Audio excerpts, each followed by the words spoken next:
I want to pitch you this theory of consciousness and reality. And I want you to tell me as a smart person what you think. All right. Dr. Donald Hoffman is a professor of cognitive science and computer science at University of California, Irvine. He was on our show. He has posited this theory, and it starts with this basic idea, which is, do we see the world as it is, or are we seeing some fabrication that isn't even close to reality? And he actually was able to look at this evolutionarily. He studies visual perception and how people actually perceive stuff. And what he determined through lots of different studies and also different approaches in different fields was that organisms that see reality as it actually is go extinct. So if you see the matrix as zeros and ones, you go extinct. And the reason is it takes a lot of energy to actually see reality in all its complexity. And so the second proposition is, well, then maybe we just see part of reality, but it's still real, it's just not all of reality. And that's what most visual scientists propose. What he proposes is, based on his cognitive models and his computer models and his simulations, is that organisms that see any aspect of reality as it is go extinct in just a few generations. Whereas organisms that see reality as a fitness icon designed to help them reproduce thrive. So in other words, there is no bottle of water here as such. There's no water, there's no atoms, there's no paper, there's none of that. This is a graphical user interface that I as a human have evolved to see to help me survive. I see something wet that I know that if I drink it, I will not die. And so we have this shorthand hack in how we see the world. And over and over and over he gives examples of insects who will go extinct having sex with a beer bottle because it's perfectly hacked their interface to look like a female insect. And these male insects in Australia, these beetles, will have sex with this bottle to the exclusion of beautiful females nearby because it is so perfect. This has been hacked in advertising with humans to make things look hyper appealing. Any McDonald's ad where they're opening the burger and you see the juicy cheese and all that. By the way, the vegans hate us, don't they?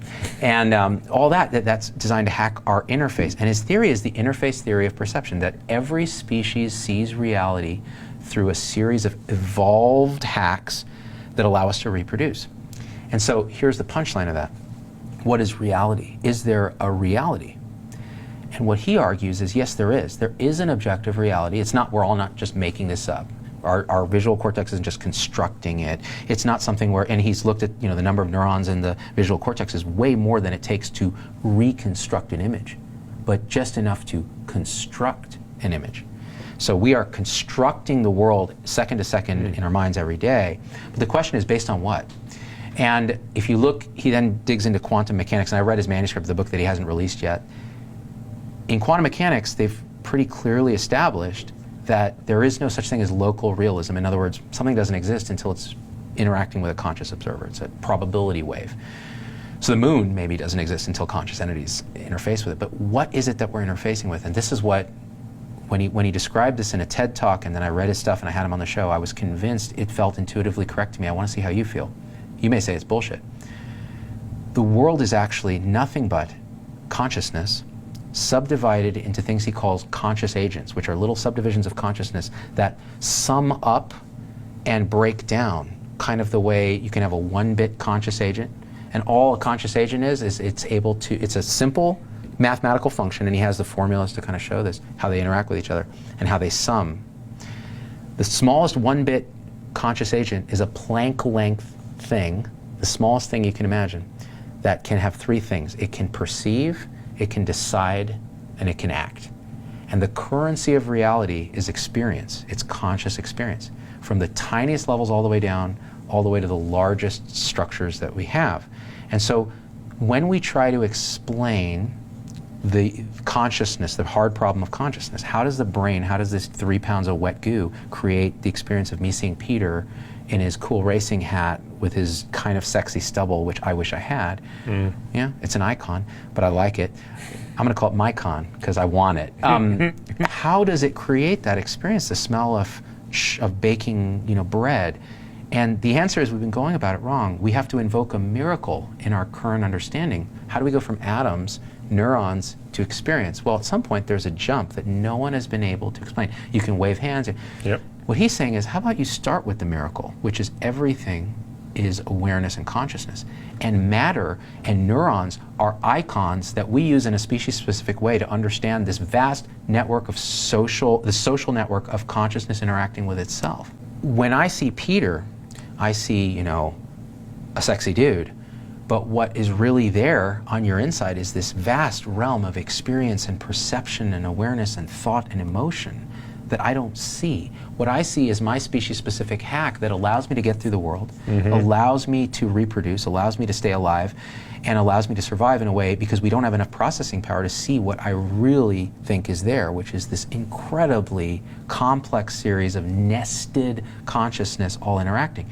And when you talk about books like this where they talk about subminds and meditation, what you're doing is you're taking your highest instantiation, which is the kind of aggregate of all these subminds, and you're looking and listening at those internested consciousnesses interacting with each other, and you're also connecting to maybe the deeper connection between all of us as a higher consciousness. Sounds like woo, but in his formulas, he actually shows how these things work mathematically, and actually the formula reduces to the Heisenberg sort of formula for electron probability cloud. So it's really quite fascinating.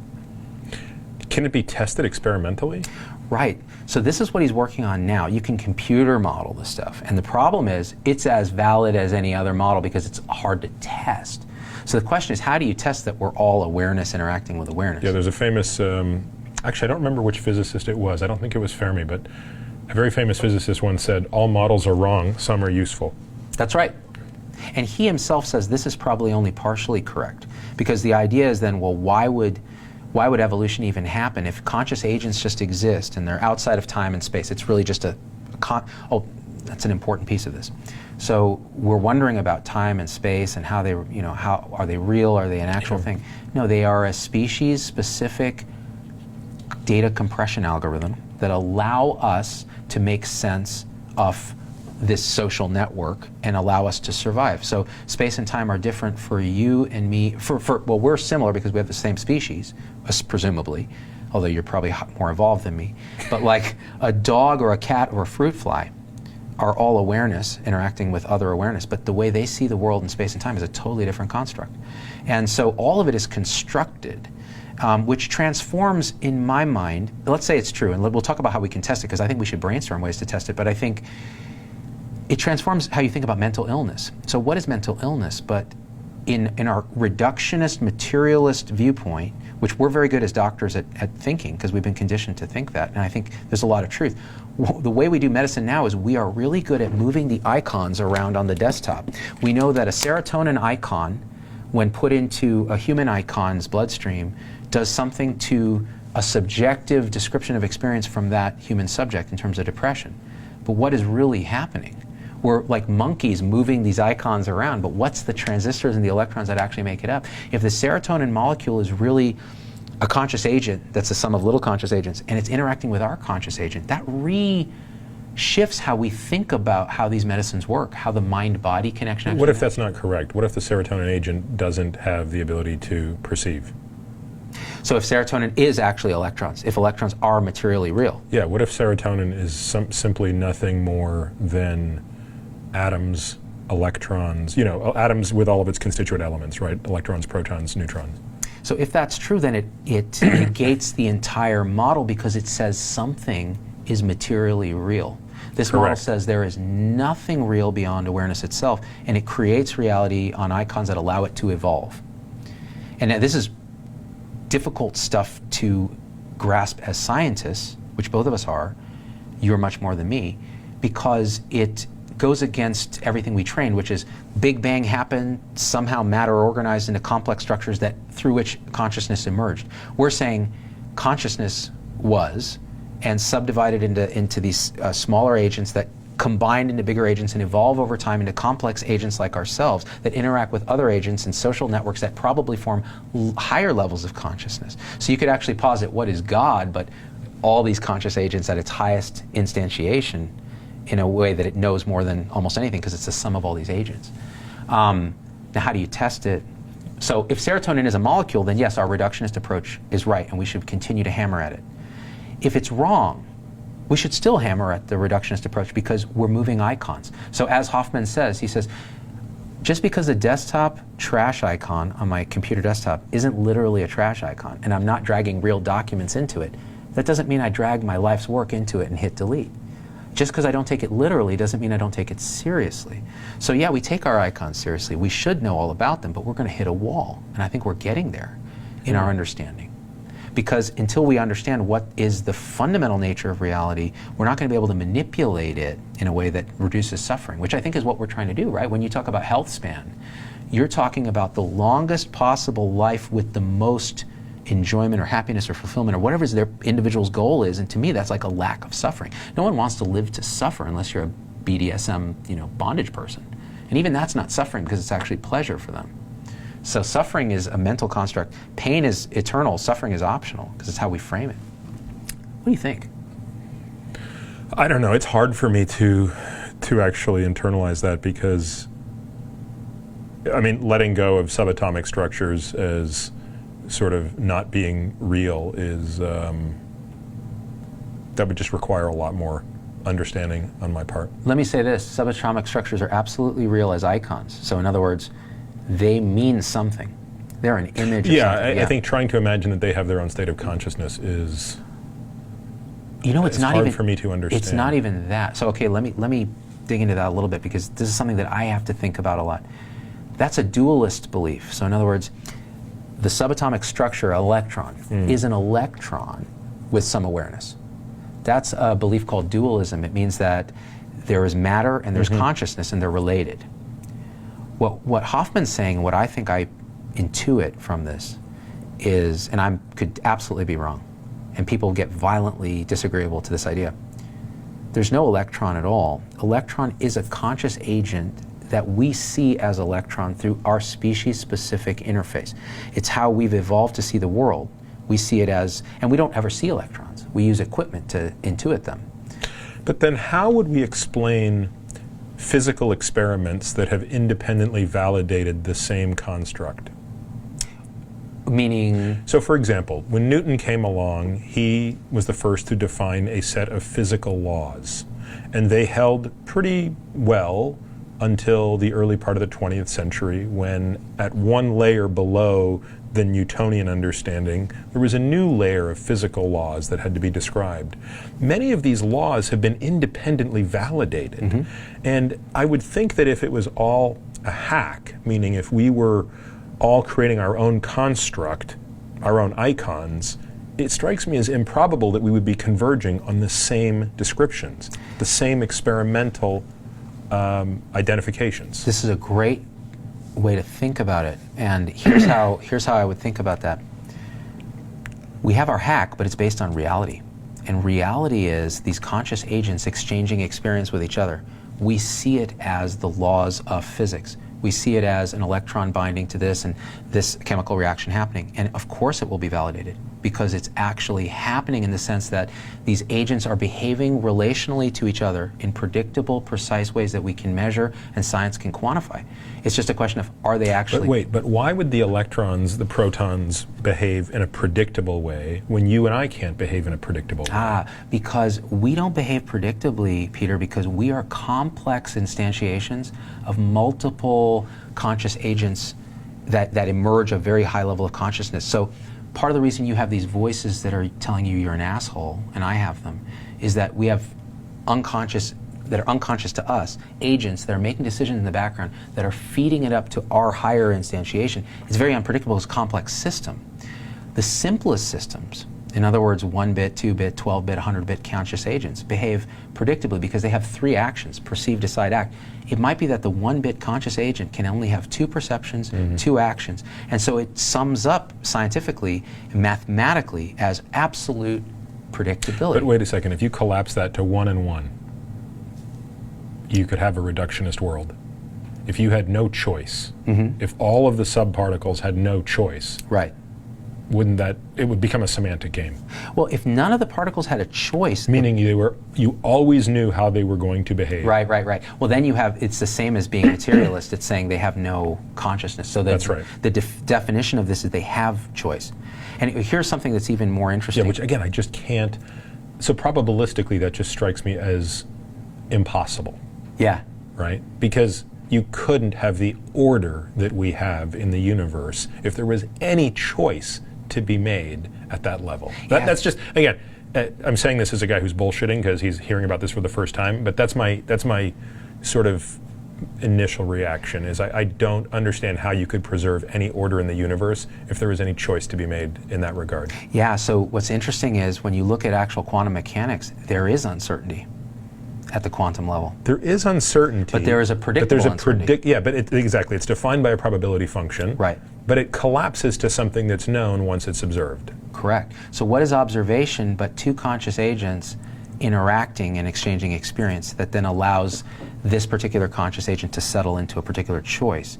So to me, it's not exclusive of that having choice at the smallest levels. Now again, this is the simplest of choices. Yeah, exactly. And one thing you said was interesting to me because I struggle with this, which was, how can, if we all see things differently as a hack, how can there be reality? How can there be objective, predictable, scientifically valid reality?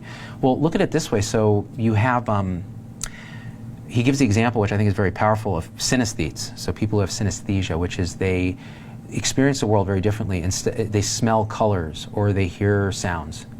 Sorry, no, of course you hear sounds, that's normal. You hear sights and you see colors when you hear sounds. And he gives examples of a guy who anytime he tastes mint, in his hand he feels a basket of ivy. And it turns out that guy is a synesthete. So his interface is a mutation. Something has changed in the way... How do you know that without functional MRI, or is that the way that one can validate that? He's actually done some of that on these guys. It's interesting, and the parts of the brain that light up with touch light up when he's actually thinking about mint or something. So you've basically just you've disaligned, if for lack of a better word, the relationship between the external and internal sensory.